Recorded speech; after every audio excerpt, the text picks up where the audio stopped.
Hey guys, कैसे हैं आप? उम्मीद करती हूँ सब खैरियत से होंगे, खुश होंगे। यहाँ बहुत शोर है यार, क्या करूँ। खैर, welcome back to my YouTube channel. जिसने सब्सक्राइब नहीं किया काइंडली सब्सक्राइब कर दीजिए, क्योंकि हमारे 100K हो जाएंगे इंशाल्लाह। आपकी दुआ से होने नहीं वाले, लेकिन हो जाएंगे आप लोगों की दुआ से। तो आज का व्लॉग जो मैं बनाने जा रही हूँ वो है donation vlog, like charity vlog type. तो इस व्लॉग के बारे में मैं आपको थोड़ा सा बता दूं। ये एक डोनेशन व्लॉग है जो कि जो लोग मुझे टिकटॉक लाइव पे देखते हैं, कौवा, जो लोग मुझे टिकटॉक लाइव पे देखते हैं उनको पता होगा कि मैंने कुछ बॉक्सेस जो मैं लाइक हर हफ्ते या हर महीने बनवाती हूँ, वो हमने आज कंट्रीब्यूट करने हैं। तो उसके लिए मेरे पास एक बहुत अच्छा आइडिया है, आप लोगों को बताऊंगी बाद में। जो लोग मुझे लाइव पे देखते हैं उन लोगों को आइडिया होगा। इस व्लॉग में हम लोग लाइक हर हफ्ते हर महीने जो भी कंट्रीब्यूशन करते हैं, लाइक डोनेट करते हैं, चैरिटी करते हैं, वो हम करेंगे। लेकिन आज के व्लॉग में मैं आप लोगों को दिखाऊंगी कि ये हम लोग कैसे करेंगे, कैसे करते हैं। ये सूख गया यार मेरे मुंह पे सन ब्लॉक, वो नॉन ग्रीस की है ना। अच्छा जी, सन ब्लॉक मैंने लगा लिया है। बहुत बुरी लग रही है ना, है ना? तुम ठीक नहीं यार, बट सन ब्लॉक तो लगाना पड़ेगा बिकॉज आज जाना है धूप में। तो धूप में हम सड़ जाएंगे, तो सन ब्लॉक हमारा लगाना लाजमी है। सन ब्लॉक मैंने लगा लिया। ये यार मेरा स्क्रब का है, उल्टा नज़र आ रहा होगा ना। अच्छा जी, ये है। चूड़ियाँ हैं, चूड़ियाँ पहनूँ क्या? हाथ भरे हुए हैं यार, चूड़ियाँ कहाँ पहनूँ मैं? अभी क्या करें? तो बहुत बुरी लग रही हूँ, उसके लिए कुछ करना पड़ेगा। ये लगा लेती हूँ। ज़्यादा तो नहीं हो जाएगा? ज़्यादा है क्या? छी, इतना गंदा लग रही है पर्दा। प्लीज़ मम्मा, अगर आप ये देख रही हैं तो प्लीज़ मत देखिए यार। ये तो वो वाटर प्रूफ थी ये। गंदा, कितना गंदा लग रहा है। आई नो गंदा लग रहा है, बट कोई बात नहीं, बर्दाश्त करो मुझे। I know, I can feel you guys, I can feel you. उधर यार, उधर शोर बहुत आ रहा था। मेरा घर ना बिल्कुल मेन रोड पे, उधर शोर बहुत आ रहा था, इस वजह से मैं ना इधर आ गई हूँ। देखो ये वाटर प्रूफ है और ये मेरे पूरे हाथ पे भी लग चुकी है अभी। तो guys, I look so weird and अगली। व्लॉग को यहाँ भी बंद कर रही हूँ। ये मैंने पहन ली है, अभी पता नहीं मैं कैसी लग रही हूँ। ये वाले अच्छे लग रही है। दूसरे पहन के दिखाती हूँ यार।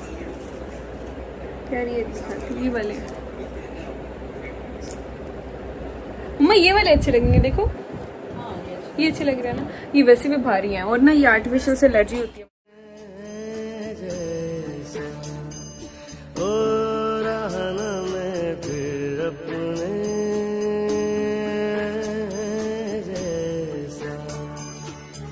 फाइनल लुक ये हुई है ये। अच्छा जी, तो हमारा आज का प्लान ये है कि हम लोगों ने जाना है उस जगह पे, वहाँ सब लोग ही डिजर्विंग है, जहाँ पे सब लोग रहते हैं वहाँ पे जाना है। तो उनके बारे में कंफर्म तो है कि वो लोग डिजर्विंग हैं। रोड के करीब ही उनका है, वो लोग घर में नहीं रहते, टेंट वगैरह में रहते हैं। तो हम लोगों ने वहाँ जाना है। और अगर मैं वहाँ वैसे ही जाऊँगी कि मैं लाइक वैसे ही आई हूँ आप लोगों से मिलने के लिए, तो वो लोग सही सही बताएंगे कि कौन कौन रहता है वहाँ पे, कौन कौन नहीं रहता। तो हमारा यार प्लान ये है कि सब लोगों से पहले पूछ के कि कौन लाइक वीडियो में भी आना चाहता है, कौन नहीं आना चाहता, कौन कौन रहता है वहाँ पे। मैं लाइक ऐसे जाऊँगी, प्रिटेंड करूँगी कि मैं सर्वे कर रही हूँ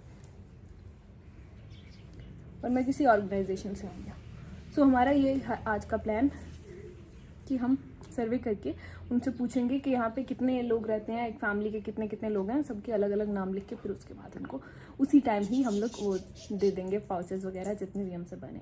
और फिर उसके बाद हमारे पास जब नाम आ जाएंगे तो हम डेली बेसिस, मतलब वीकली बेसिस पे हम उनको प्रोवाइड कर देंगे जितना भी सामान होगा। एंड हाँ, thank you, wish me luck and thank you so much. Let's go. चलिए जी, ये जगह हमारे घर से काफ़ी दूर है, मतलब 35 to 40 किलोमीटर्स। तो मैं वहाँ पे चल पड़ी और आधे घंटे के बाद गई थी। आप लोगों को मेरी शक्ल से भी अंदाज़ा हो रहा होगा कि मेरा मेकअप बिल्कुल उतर चुका है। 2 घंटे लाइव बैठने के बाद अब मैं जा रही हूँ। लेकिन यार मैं सोच रही थी सनब्लॉक दोबारा लगा देती, क्योंकि 2 घंटे में तो उतर ही गया था। और यार फाइनल इयरिंग्स ये डिसाइड हुई थी। मेरा कार्टियर और मैं शो मार रही थी। ये किसका ब्रेसलेट है? हाँ, ये मेरा ब्रेसलेट है, यस। अच्छा जी, थोड़ा सा सफ़र करने के बाद हम लोग पहुँचे हैं इस जगह पर, जो कि मेरे घर से 10 किलोमीटर दूर है।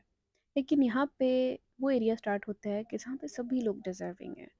यहाँ पे एक पुल आती है, जिस पुल से हमेशा गुजरते हुए हम लोग सूरज कौसर पढ़ते हैं। सूरज कौसर पढ़ने से मैंने सुना था कि जितना पानी आपके नीचे से गुजर जाता है, उतनी ड्रॉप नेकियों का सवाब आपको मिलता है। और यहाँ पे मेरी अम्मा जी ने मुझे एक काला चश्मा दे दिया था, बिकॉज़ मैं सो रही थी। उन्होंने देख लिया क्योंकि मैं सो रही थी, और यहाँ पे मेरी आँखें देखो यार, कितनी पागल लग रही हूँ। देखो यार, सुबह तो मैं बहुत ही एक्साइटेड थी, सुपर एनर्जी में, लेकिन 2 घंटे लाइव बैठने के बाद मेरी सारी एनर्जी ड्रेन हो गई।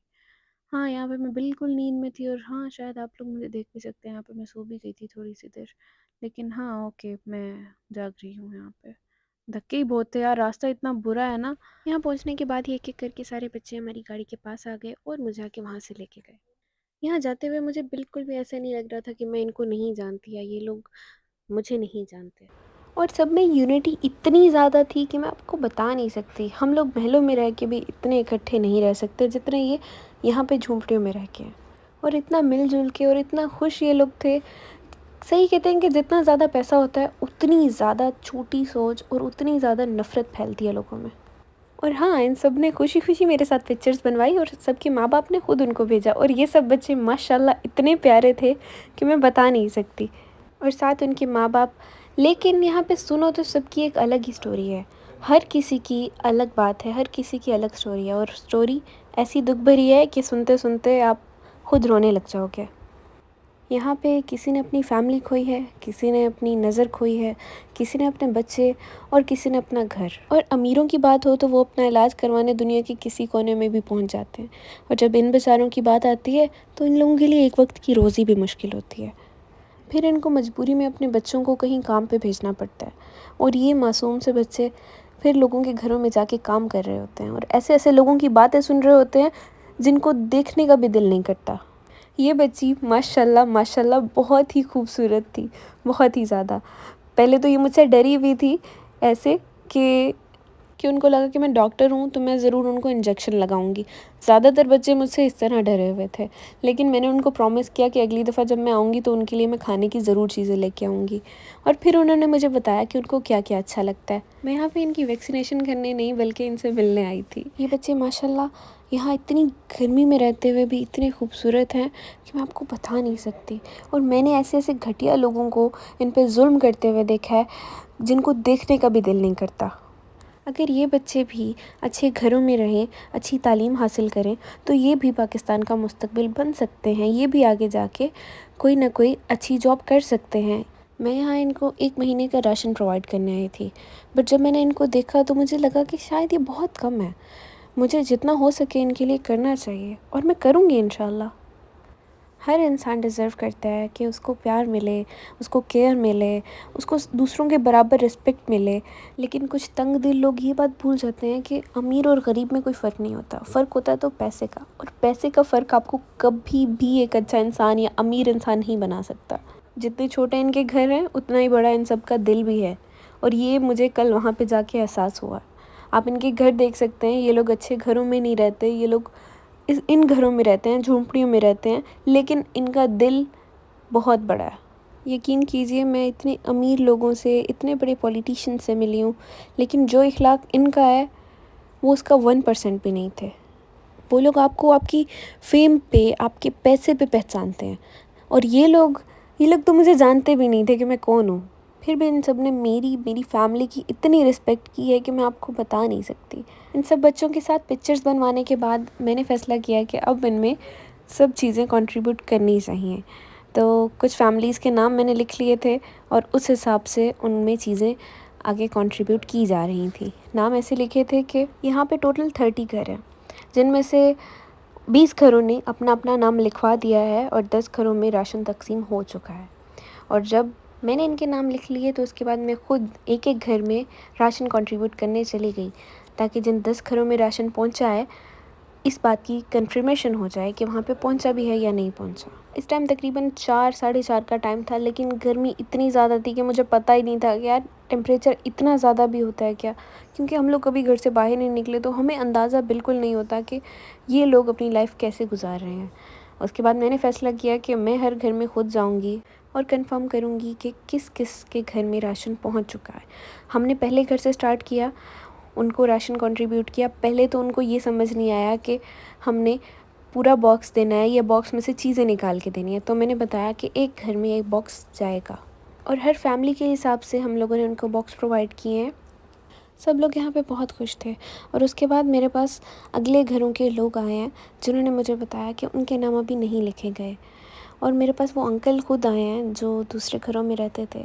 उन्होंने आके मुझसे रिक्वेस्ट की है कि आप हमारे घर में भी आएँ और वहाँ पे भी आके ये सब कीजिए, यहाँ पे भी आके डोनेशंस वगैरह दीजिए, जितना आप कर सकते हैं वो कीजिए, हम आपको वेलकम करते हैं। उसके बाद मैंने अपने फ़ोन में देखा कि उनका मैंने नाम लिखा हुआ है या नहीं लिखा हुआ है। मैंने सबसे पूछा तो उन्होंने मुझे बताया कि ये दूसरे घरों से आए हैं। मेरा बस चलता तो मैं उसी टाइम वहाँ से जाके चीज़ें ले आती, बट मैं शहर से काफ़ी ज़्यादा दूर थी। मैं बिल्कुल नहीं चाहती थी कि वहाँ पे मेरी वजह से कोई अपसेट हो या किसी के दिल में कोई छोटी सी बात भी रह जाए कि किसी और को मिला है और वो रह गया। मैं नहीं चाहती थी एक इंसान भी वहाँ पे मेरी वजह से उदास हो। मैंने सोचा कि इस टाइम मुझे अब घर वापस नहीं जाना चाहिए। मैं यहाँ पे जितने घरों में राशन कंट्रीब्यूट कर सकती थी मैंने किया, और ये सब लोग मेरे साथ साथ थे। मैं जहाँ पे भी गई, इन सब लोगों ने मुझे अपनी अपनी प्रॉब्लम्स बताई, मुझसे अपने मसले शेयर किए। तो मेरा बस नहीं चल रहा था कि मैं इन लोगों के लिए क्या करूं, और मुझे लगा कि मैंने इन लोगों के लिए अभी कुछ नहीं किया। लेकिन मेरे दिल को तसल्ली हो गई थी कि जिन घरों में पहुंच गया वो लोग काफ़ी खुश थे। और मेरे पास कुछ औरतें ऐसी भी आई जिन्होंने मुझे कुछ ऐसे बच्चों से मिलवाया कि जिनके माँ बाप नहीं थे और वो अपना घर चला रहे थे मेहनत मज़दूरी करके। मैं खुद समझ सकती हूँ, जब बाप का साया सर से चला जाता है तो लोग आपको बताते हैं कि दुनिया कितनी बुरी है। मैंने उन सब से प्रॉमिस किया कि मैं यहाँ पे ज़रूर आऊँगी और मुझसे जितना हो सका मैं करूँगी। और जब उन्होंने मुझे उन बच्चों से मिलवाया तो उनकी शक्ल पे एक बेबसी थी। मेरा बस नहीं चल रहा था कि मैं सबको एक घर बनवा के दूँ जिसमें सब लोग खुशी खुशी रहें, लेकिन मैं इतना नहीं कर सकती थी। वो लोग ऑलरेडी अपनी जगह पे नहीं रह रहे। ये जगह ऑलरेडी या तो हुकूमत की है या फिर किसी एक इंसान की, जिसने इनको यहाँ पे रहने के लिए जगह दी है। बाकी मुझे अभी इतना ज़्यादा आइडिया नहीं है, लेकिन जब मैं वहाँ जाऊँगी तो मैं एक एक से बैठ के तसल्ली से पूछूँगी कि उनके साथ हुआ क्या। सबके नाम तो मैंने लिख लिए थे, लेकिन मुझे लग रहा था कि मैंने अभी उनके लिए कुछ भी नहीं किया है। जब मैंने लोग गिने तो काफ़ी कम लोगों में राशन कंट्रीब्यूट हुआ था। ऑलमोस्ट 10 घरों में हो चुका था और अभी भी 10-20 घर रहते थे। सबके नाम मैंने गिन लिए थे और सबसे पूछ भी लिया था कि क्या उनके घरों में राशन पहुंच चुका है। यहाँ पे मैं उन सब के नाम अनाउंस कर रही थी जिनके घर में राशन पहुंच चुका है, और अगर नहीं पहुंचा तो क्यों नहीं पहुंचा। इन सो कॉल्ड अमीर लोगों ने मेरा ट्रस्ट ऐसे तोड़ा हुआ है कि मैं इन लोगों पे भी ट्रस्ट नहीं कर रही थी कि क्या वाकई इन्होंने एक दूसरे की हेल्प की है, एक दूसरे के घरों में पहुँचाया है, एक दूसरे के सही नाम लिखवाए हैं। तो जब मैंने कंफर्म किया तो मुझे पता चला कि ये हम लोग ही हैं जो एक दूसरे को धोखे देते हैं। गरीब लोगों के दिल बहुत बड़े होते हैं, वो अपने लिए भी जीते हैं और दूसरों के लिए भी। और हम लोग कभी कभी इतने सेल्फिश हो जाते हैं कि सिर्फ अपने लिए ही जीते हैं।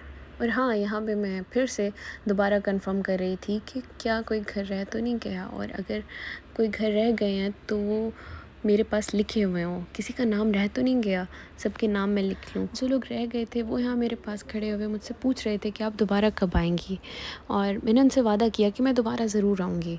और जिन जिन को अभी तक पैकेट्स नहीं मिले उनको ज़रूर मिलेंगे। और ये सिर्फ एक दिन के लिए, एक हफ़्ते के लिए या दिखावे के लिए नहीं है। मैं सच में इनकी मदद करना चाहती थी, लेकिन जब मैंने देखा कि अभी बहुत कम है तो मैंने सोचा कि अभी क्यों ना कुछ और किया जाए। यहाँ पे सभी लोगों को उर्दू नहीं आती थी। ये लोग अपनी लोकल लैंग्वेज में मुझसे बात कर रहे थे, जो कि मुझे समझ आ जाती है, लेकिन मैं इतना ख़ास बोल नहीं लेती। ये जो भाई मेरे साथ खड़े थे इनको उर्दू आती थी और ये बहुत अच्छे तरीके से मुझसे बात कर रहे थे और मुझे कह रहे थे कि आप जब भी यहाँ आए तो आप मुझसे इन सब के नाम, इन सब की कंफर्मेशन ले सकती हैं। इस टाइम यहाँ पे शोर बहुत ज़्यादा था और मैं इन सब से बात कर रही थी। मैंने इन बच्चों से भी प्रॉमिस किया था कि जब मैं अगली दफ़ा आऊँगी तो आप लोगों के लिए ज़रूर कुछ ना कुछ लेके आऊँगी, और मुझे अभी बुरा लग रहा था कि मैं इन बच्चों के लिए कुछ नहीं लेके आई। मतलब राशन हाँ ठीक है, बट बच्चों के लिए तो चीज़ ही होती है ना, उनके लिए तो जूस, लांटी यही सब होता है। और जब मैं यहाँ से जा रही थी तो ये लोग मुझे छोड़ने के लिए गाड़ी तक भी आए, लेकिन बच्चों ने मुझे रोक लिया कि हमें तो आपके साथ पिक्चर लेनी ही लेनी है। जो बच्चे रह गए थे या जो बच्चे पहले डर रहे थे उन सबको भी बुलाया गया और मैंने उन सब के साथ दोबारा ही पिक्चर्स ली। शायद इसमें आपको मैं नज़र ना आ रही हूँ, लेकिन मैं यहाँ पे खड़ी हूँ। अगर आप और से मुझे पीछे देखें, ये यहाँ पर, तो मैं यहाँ हाथ हिला रही हूँ। हाय, मैं बहुत खुश हूँ यहाँ आके और ये सब बहुत अच्छे हैं माशाल्लाह। तो वक्त आ गया था जाने का यहाँ से। मैंने इन सब बच्चों को बोला कि मुझे बाय कर दो और कैमरा में देख के भी बाय कर दो, और इन सब ने खुशी खुशी बाय किया। और ये लोग सेल्फिश नहीं थे कि मैं इनके लिए कुछ नहीं लाई, लेकिन फिर भी ये लोग मुझसे बहुत प्यार कर रहे थे। तो मैंने कहा कि अब मुझे जाने दो, तो उसके बाद मैं यहाँ से चली गई। जितनी गर्मी थी उस हिसाब से अगर मैं वहाँ पे रहती तो मैं देखने के काबिल ना होती, लेकिन ये बच्चे इतने क्यूट हैं, इतने क्यूट हैं माशाल्लाह। इन सब बच्चों को इतनी ज़्यादा तमीज़ थी कि इतनी तमीज़ आपको वेल एजुकेटेड फैमिलीज़ के बच्चों में भी नहीं मिलती। मैं बहुत हाई क्लास बच्चों से मिली हुई हूँ, लेकिन उनमें तमीज़ नाम की कोई चीज़ भी नहीं होती। सही कहते हैं कि पहली जो तालीम गाह होती है वो माँ की गोद होती है, और उनकी माँओं ने इनकी इतनी अच्छी तरबियत की हुई थी कि उनको पता था कि रिस्पेक्ट कैसे की जाती है। हाँ, सब मुझे बाय बाय कर रहे थे और मैं उनसे पूछ रही थी क्या आप सब खुश हो, तो सब ने मुझे कहा कि सब बहुत खुश हैं। यहाँ मैं बहुत खुश थी। वहाँ से खुशी खुशी आने के बाद मैंने वहाँ पे जूस पीने का फ़ैसला किया, क्योंकि भाई मेरी तो बहुत बुरी हालत हो गई थी। मुझे तो वहाँ रहने की आदत नहीं थी, लेकिन भाई बहुत गर्मी थी। रास्ते में हमें मिली कुछ बकरियाँ जो कि मामा को बहुत पसंद थी। पता नहीं वो यार इतनी अजीब तरह चलती थी ना, टिंग टिंग टिंग करके ना। ये छोटा सा बच्चा इतना प्यारा था माशाल्लाह। मम्मा ने कहा कि ये हमें लेना है यार। मतलब नाचने वाली बकरी का हम क्या करेंगे, मुझे समझ नहीं आई। मतलब एक नाचने वाली बकरी 1.5 लाख की कौन यार बेचता है। मतलब वो नाचती है तो हम क्या करें यार, हमने कौन सा उनसे डांस करवानी है। वैसे आपस की बात है, बट वो प्यारी बहुत थी। आप इनका चलने का स्टाइल देख सकते हैं, ये लोग नाचते हुए चलती हैं फजूल में, पता नहीं क्यों। दादा तो सो गया था। फिर दादा सोने के बाद उठा तो वो मुल्तान पहुंचा हुआ था। मैंने आप लोगों को बताया नहीं कि दादा को भूख लगी थी। दादा पहले तो खाना खाने चला गया मुल्तान।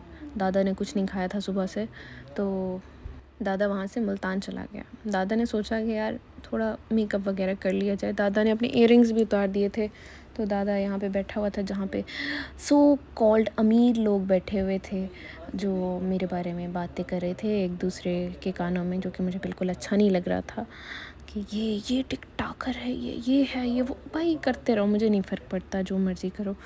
छोटे छोटे बच्चे भी मतलब इस तरह के वर्ड्स यूज़ कर रहे थे कि जो कि मुनासिब नहीं है यार। बच्चों को नहीं करना चाहिए, एटलीस्ट उनकी फैमिलीज जैसी भी हों, लेकिन बच्चों को नहीं करना चाहिए। मैं किसी को बुरा नहीं कर रही, मैं जस्ट कंपैरिजन कर रही हूँ कि गरीबों के दिल बहुत बड़े होते हैं। वो कभी अमीरों से मुकाबला नहीं कर सकते, उनका कोई मुकाबला नहीं है। जो तमीज़, जो तरबियत गरीब लोगों के बच्चों में होती है, वो कभी ये बहुत ज़्यादा अमीर और लाइक हाई क्लास लोगों में नहीं हो सकती। यहाँ पे अपन ने खाना खाया है। दादा यहाँ पे खाना खा के बहुत खुश हुआ। दादा ने फिर तैयारी कर ली। दादा ने कहा कि अपनी शक्ल को सुधारो, अभी तुमने बहुत सारे काम करने हैं।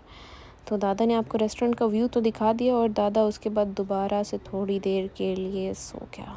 सो के उठा तो दादा मेट्रो पहुंचा हुआ था। दादा मेट्रो से कुछ सामान ले रहा था। ओके गाइस, हम लोग यहाँ आए हैं मेट्रो पे। यहाँ पे कुछ सामान लेना है एंड सामान लेके हम लोग चलते हैं। ओके, ये है जी Multan metro mall. Metro mall आने के बाद मैंने सोचा कि यहाँ पे कुछ वीडियोस बना ली जाएं, शॉपिंग वगैरह की। बट सामने ही अंकल एक खड़े हुए थे जो शुरू हो गए, यहाँ पे वीडियो बनाना अलाउ नहीं है मैडम में, जबकि मैंने उसे कुछ कहा भी नहीं था।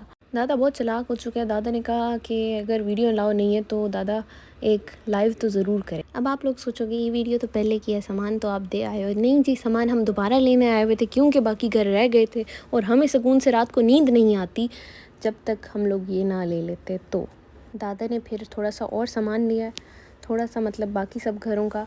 तो दादा फिर यहाँ पे बता रहा था सबको कि अच्छे काम करो भाई। दादा का और कोई मकसद नहीं है, दादा सिर्फ चाहता है कि सब खुश रहें। और अगर किसी को ये दिखावा लगता है तो भाई चाहे जो मर्ज़ी करो, दिखावा है चाहे जो भी है, आप भी करो, प्लीज़ आप भी करो, दिखावा करो, चाहे दिखावे के लिए करो, लेकिन करो यार। कितना खाओगे, कितना पैसा कमाओगे, सारा कब्र में थोड़ी लेके जाना है। थोड़ा सा निकाल लो ना दूसरे लोगों के लिए भी। कुछ देर के बाद दादा ने लाइव बंद कर दी और दादा फिर मान के लिए बर्गर लेने चला गया, जो कि उसने टेक अवे किया था, क्या कहते हैं इसको, ड्राइव थ्रू किया था हार्डी से। हार्डी वाला अंकल तो बहुत ही कंफ्यूज था, इतना कंफ्यूज था कि जैसे हम उसको मारने के लिए आए हैं। लेकिन ब्रो हम लोग आ गए। फिर उसके बाद बेकरी पे आपको पता है कि क्यों आया जाता है। बेकरी पे आते हैं केक लेने के लिए, जो कि दादा को बहुत पसंद है। लेकिन दादा आज अपने लिए केक लेने नहीं आया हुआ था। दादा को पसंद है स्ट्रॉबेरी केक, तो दादा स्ट्रॉबेरी केक लेगा किसी और के लिए। चिंगबा के 500 के हो गए हैं, तो दादा उसके लिए केक लेने आया हुआ था। दादा ने सोचा कि कैंडल्स भी ले ली जाएं। दादा फिर चिंगबा के लिए कैंडल्स ढूंढ रहा था, तो उसको वहाँ पे 500 के वाली कैंडल्स नहीं मिली। 500 तो दादा ने ढूंढ लिया था, लेकिन के नहीं मिला अनफॉर्चुनेटली। ओ हाँ, दादा कुछ और भी सुनाना चाहता था। दादा जब बेकरी में था ना, तो दादा को लोग बोल रहे थे, यार क्या नेपाल और पाकिस्तान का मैच हुआ है, पाकिस्तानी टीम कितना अच्छा खेली है, नेपाल ये वो। मैंने कहा यार मैं रिकॉर्ड करती हूँ इनकी बातें, शर्म नहीं आती है मुझे देख के नेपाल का नाम लेना शुरू हो गए। तो फिर मैंने सामान लिया और मैं बाहर आ गई। तो फिर ये सामान था थोड़ा बहुत मेरा। दादा ने खाना तो खा लिया था, जो कि बिल्कुल अच्छा नहीं था, तो दादा गाड़ी में पेस्ट्री खा रहा था। दादा का कहना ये है कि अगर आप हमारे चैनल पर नए हैं तो हमारे चैनल को सब्सक्राइब कर दीजिए, बेल आइकन को प्रेस कर दीजिए, ताकि आपको अपडेट आ जाए हमारी वीडियो की। और वीडियो को लाइक करो, कमेंट करो और शेयर। Thank you, bye.